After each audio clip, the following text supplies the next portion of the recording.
Hello everyone, আসসালামু আলাইকুম। Welcome to U turn Bangla. ফিরে এলাম নতুন একটা ভিডিও নিয়ে। আজকে দেখাবো গাড়ির চাকা পাংচার হলে কিভাবে চাকা চেঞ্জ করবেন। আমরা অনেকেই আছি যে ড্রাইভ করতে পারি কিন্তু গাড়ির চাকা চেঞ্জ করতে পারি না, তো তাদের জন্য খুব ভিডিওটি হেল্পফুল হবে। তো কথা না বাড়িয়ে চলুন শুরু করি।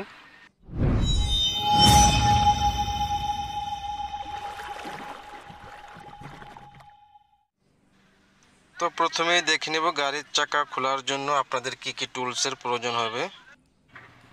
কালো রঙের যে টুলসটা দেখতে পাচ্ছেন এটা হচ্ছে জক। এটার মাধ্যমেই গাড়ি উপরে তোলা হয়। মাঝে যেই টুলসটা দেখতে পাচ্ছেন এটা হচ্ছে হুইল রেঞ্চ। এটা দিয়েই গাড়ির চাকা খুলতে হয়, গাড়ির চাকার নাট খুলতে হয়। তার পাশে যে টুলসটা আছে এটা হচ্ছে জক ঘোরানোর হ্যান্ডেল। গাড়িটা সমান জায়গায় রেখে চাকা খুলবেন, কখনো ঢালু জায়গায় রেখে চাকা খুলবেন না। অটো গিয়ার হলে অবশ্যই পার্কিংয়ে দিয়ে রাখবেন গিয়ার, হ্যান্ড ব্রেক অবশ্যই টেনে রাখবেন। আর যদি ম্যানুয়াল গিয়ার গাড়ি হয় তাহলে যে কোনো 1 নাম্বার কিংবা 2 নাম্বার গিয়ার দিয়ে রাখবেন। হ্যান্ড ব্রেকটা অবশ্যই টেনে রাখতে হবে। প্রথমেই এভাবে চাকার নাটগুলো ঢিল দিয়ে নেবেন। ঢিল দিতে হলে আপনাকে অবশ্যই নাটগুলো হাতের বামে ঘোরাতে হবে, আর যখন টাইট দিবেন তখন হাতের ডানে ঘোরাবেন। চাকার নাট ঢিল দেওয়ার পরে এবার গাড়ির বডিতে জগ লাগাবেন। তো কোথায় লাগাতে হবে সেটা দেখিয়ে দিচ্ছি। সামনের চাকা খোলার প্রয়োজন হলে এই যে দেখতে পাচ্ছেন দুইটা গ্রুপ কাটা আছে, দুটা খাত খাত কাটা আছে, ঠিক এই জায়গাটায় আপনার জগটা লাগাতে হবে। এর বাইরে যদি আপনি লাগান আপনার গাড়ির বডিটা ক্ষতিগ্রস্ত হওয়ার সম্ভাবনা থাকবে।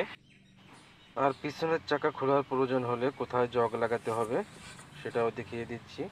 এই যে দেখতে পাচ্ছেন দুটা গ্রুপ কাটা আছে, এই গ্রুপের মাঝেই জগটা বসিয়ে দিবেন। গাড়ির বাম সাইডেও আগে পিছে একইভাবে গ্রুপ কাটা আছে। এভাবে হাত দিয়ে দেখে নেবেন কোথায় গ্রুপটা কাটা আছে, তারপরে ওইখানে জ্যাকটা সেট করবেন। আর জ্যাকটা সবসময় শক্ত জায়গায় বসানোর চেষ্টা করবেন, কখনো নরম মাটিতে জ্যাক লাগাবেন না, তাহলে জ্যাকটা নিচে ডেবে যাবে। দেখতে পাচ্ছেন আমি জগটা কোথায় লাগিয়েছি। আপনারাও ঠিক এভাবেই জগটা লাগিয়ে গাড়িটা উপরে তুলবেন। প্রথমে হাত দিয়ে জ্যাকটাকে এভাবে ঘোরাবেন। যখন দেখবেন বডির সঙ্গে জগটা সেট হয়ে গেছে তখন জগের যে হ্যান্ডেলটা থাকে ওটা ব্যবহার করবেন এইভাবে। তবে হ্যান্ডেলটি ঘোরানোর সময় অবশ্যই খেয়াল রাখবেন আপনার হাতটা যেন গ্রাউন্ডে বা ফ্লোরে না লেগে যায়, তাহলে হয়তো বা আপনার হাতে ইনজুরি হতে পারে। গাড়িটি উপরে তোলা হলে হুইল রেঞ্চ দিয়ে চাকার নিচ দিয়ে চেক করে দেখবেন যে গাড়িটা গ্রাউন্ড থেকে ফাঁকা হয়েছে কিনা, এইভাবে দেখবেন। কিন্তু কখনো হাত দিয়ে চেক করতে যাবেন না এইভাবে, কারণ চাকা যদি গ্রাউন্ডে লেগে থাকে তাহলে আপনি কখনো চাকা খুলতে পারবেন না কিংবা আপনি চাকা লাগাতেও পারবেন না। অবশ্যই গ্রাউন্ড থেকে আপনার চাকাটা পুরোপুরি ফাঁকা হতে হবে। এরপর হুইল রেঞ্চ দিয়ে নাটগুলো এভাবে খুলে নেবেন।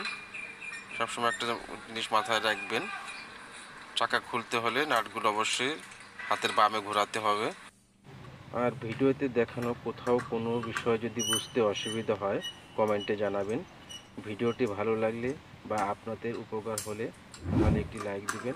আর আপনি যদি আমার চ্যানেলে নতুন হয়ে থাকেন তাহলে চ্যানেলটি সাবস্ক্রাইব করে দিবেন, তাহলে নতুন নতুন ভিডিও বানাতে উৎসাহ পাবো। আর কোন কোন বিষয়ের উপর ভিডিও বানালে আপনাদের উপকার হবে কমেন্টে জানাবেন। এইভাবে সব নাটগুলো খুলে নেবেন। সব নাট খোলার পরে চাকাটাকে বাইরের দিকে এভাবে টান দিয়ে বের করবেন। এরপর পেছন থেকে স্পার চাকাটা এনে লাগাবেন। তো স্পার চাকাটা কোথায় থাকে সেটা দেখিয়ে দিচ্ছি। প্রথমেই ব্যাক জায়গাটা খুলে নেবেন। জায়গাটা খোলার পরে এই যে পিছনে ম্যাটগুলো আছে এই ম্যাটগুলো সরিয়ে, এই দেখতে পাচ্ছেন কালো একটা ম্যাট, এটা সরানোর পরে আপনাদের যে স্পার চাকা দেখা যাবে, এই যে স্পার চাকা, এটাকে আপনারা বের করে নেবেন। তো আমি এখন আর এটাকে বের করব না, কারণ আমার এটা এখন আর প্রয়োজন নেই, শুধু আপনাদের ভিডিওতে দেখাবো বলে এটা দেখানো। উপরে যে স্টিক দুটো দেখতে পাচ্ছেন সবসময় উপরের স্টিকে চাকা পরানোর চেষ্টা করবেন।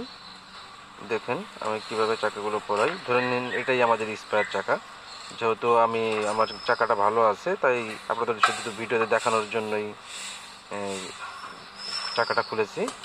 তো আপনার চাকাটাকে এভাবে ধরবেন, এভাবে ধরে ঠিক এইভাবে যে কোনো একটা টার্গেট নেবেন। এই স্টেপ দুটোতে এভাবে পরাবো।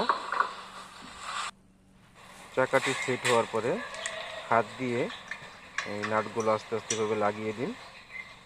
হাত দিয়েই লাগাবেন, যতটুকু হাত দিয়ে টাইট দেওয়া যায় হাত দিয়ে দিবেন, তারপরে ফুল রেঞ্জ ব্যবহার করবেন। অবশ্যই নাটগুলো ডাইন দিকে ঘোরাবেন, আর ঘোরার সময় বাম দিকে, আর লাগানোর সময় ডান দিকে ঘোরাতে হবে। গাড়ির যাবতীয় সব নাটই ডান দিকে ঘোরালে টাইট হবে, আর যদি বাম দিকে ঘোরান তাহলে ঢিল হবে। গাড়ির চাকা খোলা বা লাগানো এই কাজটা সম্পূর্ণ একটু ঠান্ডা মাথায় সময় নিয়ে করবেন, তা না হলে ভুল হওয়ার সম্ভাবনা থাকে। চাকা খোলা বা লাগানো সম্পূর্ণ প্রসেসটা আমি আবারও বলে দিচ্ছি। প্রথমেই গাড়িটার সমান জায়গা রাখবেন, ভালো জায়গা রাখবেন না। দ্বিতীয়ত, যদি অটো গিয়ার গাড়ি হয় পার্কিং দিয়ে রাখবেন, হ্যান্ড ব্রেক টেনে রাখবেন। ম্যানুয়াল গিয়ার গাড়ি হলে 1 নম্বর গিয়ারে দিয়ে রাখবেন, হ্যান্ড ব্রেক টেনে রাখবেন। তৃতীয়ত, জগ দিয়ে গাড়িটি উপরে তোলার আগে চাকার নাটগুলো অবশ্যই ঢিল দিয়ে নিতে হবে। গাড়িটি জগের উপরে থাকাকালীন চাকার নাট কখনো টাইট কিংবা ঢিল দিতে যাবেন না, সেক্ষেত্রে আপনার গাড়িটি নিচে পড়ে যাওয়ার সম্ভাবনা থাকবে। নাটগুলো হাত দিয়ে লাগানোর পরেই এবার ফুল রেঞ্জ ব্যবহার করুন, কিন্তু খেয়াল রাখবেন খুব বেশি টাইট দিতে যাবেন না। আর নাটগুলো সিরিয়ালভাবে না, এপাশ ওপাশ করে টাইট দিবেন। ওই সাইডে একটা, এই সাইডে একটা, এভাবে টাইট দিবেন। আর খুব বেশি টাইট দেওয়ার প্রয়োজন নেই, কারণ যেহেতু গাড়িটি জগের উপরে আছে, খুব বেশি না, যদি আপনি খুব জোর করে টাইট দিতে যান তাহলে হয়তো বা আপনার গাড়িটি জগ থেকে নিচে পড়ে যেতে পারে। সবগুলো নাট সমানভাবে হালকা করে টাইট দিয়ে দিবেন। নাটগুলো টাইট দেওয়া হয়ে গেলে জগটাকে নিচে নামিয়ে দিতে হবে। তো নামানোর জন্য অবশ্যই বাম দিকে ঘোরাবেন। দেখুন আমি বামে ঘোরাচ্ছি। যখন জগ উপরে তুলবেন, গাড়ির উপরে তুলবেন, তখন ডান দিকে ঘোরাবেন, আর নামানোর সময় বাম দিকে ঘোরাবেন।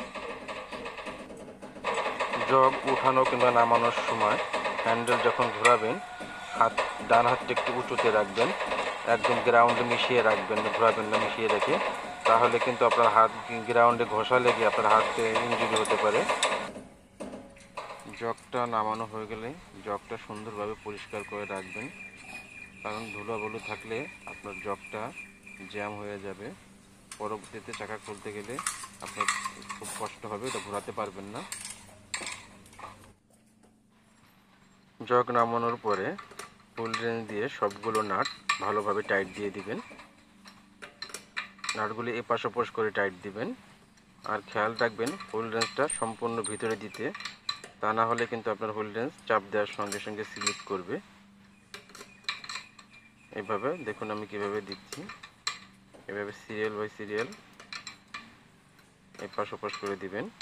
সবগুলো টাইট হওয়ার পরে একদম লাস্টে আপনি সিরিয়ালভাবে এভাবে সিরিয়ালভাবে আপনি সবগুলো নাট চেক করে দেখবেন যে নাটগুলো টাইট দেওয়া হয়েছে কিনা।